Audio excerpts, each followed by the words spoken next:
ಪ್ರಧಾನಿ ನರೇಂದ್ರ ಮೋದಿ ಅವರ ಮೈಸೂರಿನ ಕಾರ್ಯಕ್ರಮ ಸಮಯಕ್ಕೆ ಸರಿಯಾಗಿ 2:55 ಮೈಸೂರಿನ ವಿಮಾನ ನಿಲ್ದಾಣದಲ್ಲಿ ಅವರ ಸ್ಪೆಷಲ್ ಫ್ಲೈಟ್ ಲ್ಯಾಂಡ್ ಆಯಿತು.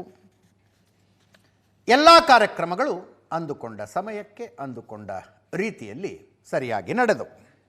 45 ಕೋಟಿ ರೂಪಾಯಿ ವೆಚ್ಚದಲ್ಲಿ ರಾಮಕೃಷ್ಣ ಆಶ್ರಮದವರು ನಿರ್ಮಿಸಿರುವ ವಿವೇಕ ಸ್ಮಾರಕವನ್ನು ನರೇಂದ್ರ ಮೋದಿ ಅವರು ಲೋಕಾರ್ಪಣೆ ಮಾಡಿದರು.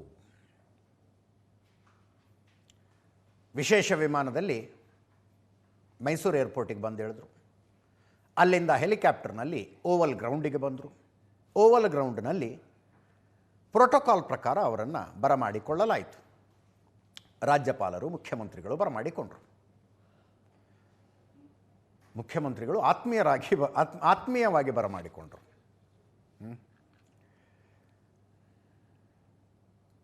ಮುಖ್ಯಮಂತ್ರಿ ಆದ ನಂತರ ದಿಲ್ಲಿಗೆ ಹೋದಾಗ ಮೊದಲನೇ ಸಲ ಏನು ಭೇಟಿ ಮಾಡಿದ್ರಲ್ಲ, ಆ ಫೋಟೋದಲ್ಲೂ ಆತ್ಮೀಯತೆ ಕಾಣಿಸ್ತಾ ಇತ್ತು, ಇಲ್ಲೂ ಕಾಣಿಸ್ತಾ ಇದೆ. 1892ರಲ್ಲಿ ವೀರ ಸನ್ಯಾಸಿ ಸ್ವಾಮಿ ವಿವೇಕಾನಂದರು ಮೈಸೂರಿಗೆ ಬಂದು 2 ವಾರ ಇದ್ದರು. ಈಗ ಏನು ವಿವೇಕ ಸ್ಮಾರಕವನ್ನು ನಿರ್ಮಿಸಲಾಗಿದೆಯಲ್ಲ, ಇಲ್ಲಿದ್ದರು. ಇಲ್ಲಿ ಮೈಸೂರಿನ ಮಹಾರಾಜರು, ದಿವಾನರು, ಅನೇಕ ಪ್ರತಿಷ್ಠಿತರು, ಜನಸಾಮಾನ್ಯರು ಎಲ್ಲರ ಜೊತೆಗೂ ಮಾತಾಡಿದರು. ಅವರು ಬಂದು ಹೋದ ನಂತರ ಮೈಸೂರಿನಲ್ಲಿ ಸ್ವಾಮಿ ವಿವೇಕಾನಂದರು ಒಂದು ದೊಡ್ಡ ಆರ ಕ್ರಿಯೇಟ್ ಆಗಿಬಿಟ್ಟಿತ್ತು.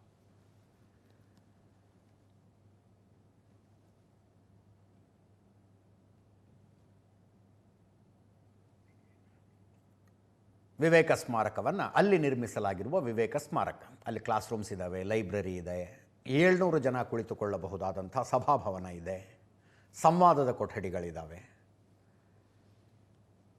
ಅದನ್ನು ಪ್ರಧಾನಿ ನರೇಂದ್ರ ಮೋದಿಯವರು ರಿಬ್ಬನ್ ಕಟ್ ಮಾಡಿ ಗಿಡ ನೆಡುವ ಮೂಲಕ ಉದ್ಘಾಟಿಸಿದರು. ಸ್ವಾಮಿ ವಿವೇಕಾನಂದರ ಫೋಟೋದ ಎದುರಿಗೆ 5 ನಿಮಿಷ ಧ್ಯಾನಕ್ಕೆ ಕೂತ್ಕೊಂಡ್ರು. ಆ ನಂತರ ವೇದಿಕೆ ಕಾರ್ಯಕ್ರಮ. ಪಾಸ್ ಇದ್ದವರಿಗೆ ಮಾತ್ರ ಅಲೋ ಇತ್ತು.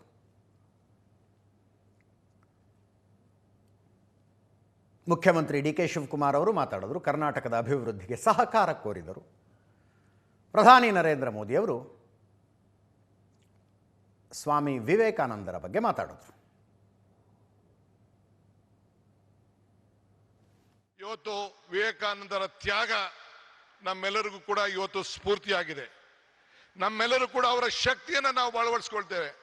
This is a historic event of this country. This is not the historic event of Mysore. This is the historic event of the youth movement of this country.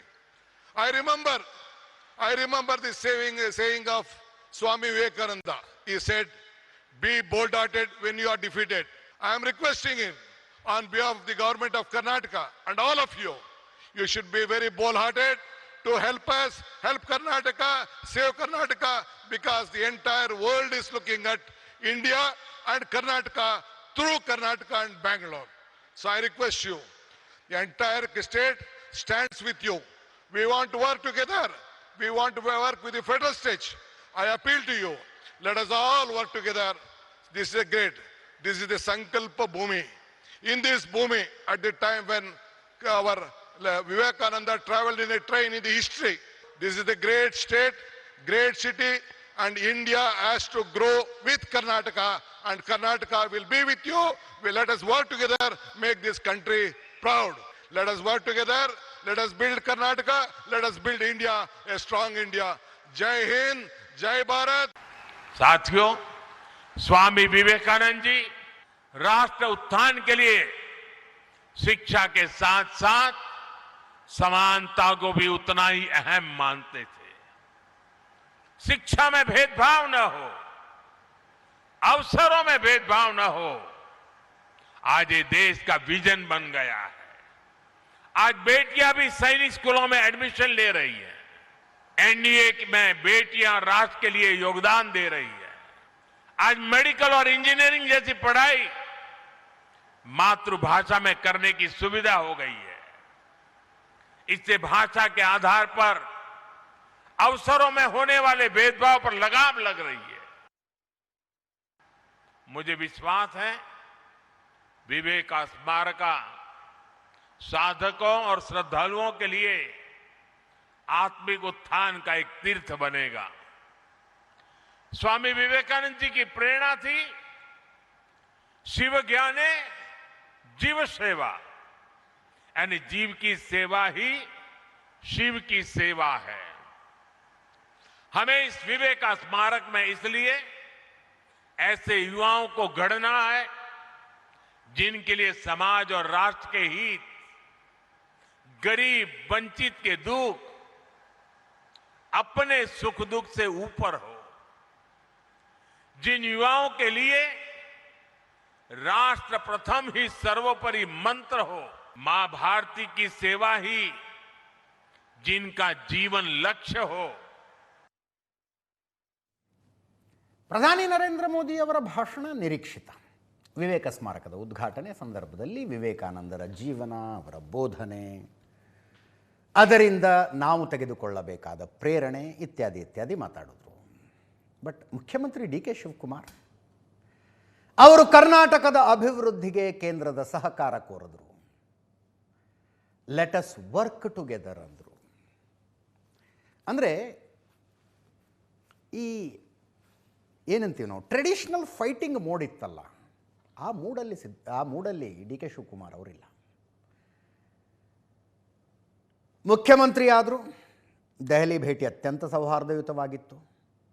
ದೆಹಲಿಯಲ್ಲಿ ಕರ್ನಾಟಕದಿಂದ ಕೇಂದ್ರದ ಬೇರೆ ಬೇರೆ ಸೇವೆಗಳಿಗೆ ಹೋಗಿರುವ ಮುಖ್ಯವಾದ ಸ್ಥಾನದಲ್ಲಿರುವ ಅಧಿಕಾರಿಗಳನ್ನೆಲ್ಲ ಕರೆದೊಂದು ಡಿನ್ನರ್ ಹೋಸ್ಟ್ ಮಾಡಿದ್ರು. ಕರ್ನಾಟಕದ ಯಾವುದೇ ಫೈಲು ನಿಮ್ಮ ಮುಂದೆ ಬಂದರೆ ಕರ್ನಾಟಕಕ್ಕೆ ಏನೇ ಒಳ್ಳೆಯದಾಗುತ್ತೆ ಅಂದರು, ಮಾಡಿಕೊಡ್ರಪ್ಪ ಅನ್ನುವ ರೀತಿಯಲ್ಲಿ ಮನವಿ ಮಾಡಿಕೊಂಡ್ರು. That meeting was first of it's kind. ಅದು. ಅದಾದ ನಂತರ ಮೊನ್ನೆ ದಿಲ್ಲಿಗೆ ಹೋದಾಗ ಸಂಸದರೆಲ್ಲರನ್ನು ಒಂದು ಡಿನ್ನರಿಗೆ ಕರೆದರು. ಕಾವೇರಿ ನದಿ ನೀರು ಹಂಚಿಕೆ ವಿಷಯದಲ್ಲಿ ಕೇಂದ್ರದ ಜಲಶಕ್ತಿ ಇಲಾಖೆ, ನಂಗೆ ಕರೆಕ್ಟ್ ತಪ್ಪು ಶಬ್ದ ಹೇಳಿದರೆ ಇದು ಮಾಡ್ಕೋಬೇಡಿ, ನಾನು ಅಂದರೆ ವರ್ಡ್ಸ್ ಅಲ್ಲ ಸ್ಪಿರಿಟ್ ಹೇಳ್ತಾ ಇದ್ದೀನಿ ನಾನು. ಜಲಶಕ್ತಿ ಇಲಾಖೆ ನಮಗೆ ಸಹಕಾರ ಕೊಡ್ತಾ ಇದೆ, ಅದ್ರ ಬಗ್ಗೆ ನನಗೆ ಅದ್ರ ಬಗ್ಗೆ ನಾನು ಏನೇನೋ ತಪ್ಪು ಮಾತಾಡೋದಿಲ್ಲ ಅಂತ ಆ ಅರ್ಥದಲ್ಲಿ ಡಿ ಕೆ ಶಿವಕುಮಾರ್ ಅವರು ಹೇಳಿದ್ರು. ಈಗ ಲೆಟ್ ಅಸ್ ಗ್ರೋ ಟುಗೆದರ್ ಪ್ರಧಾನಮಂತ್ರಿಗಳಿರುವ ವೇದಿಕೆಯಲ್ಲಿ ಅವರ ಮಾತು.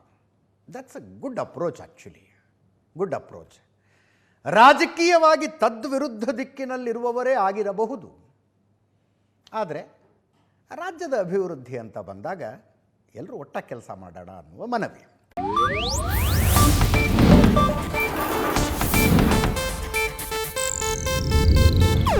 ಇದು ಏಷ್ಯಾನೆಟ್ ನ್ಯೂಸ್ ನೆಟ್ವರ್ಕ್ ಪ್ರಸ್ತುತಿ.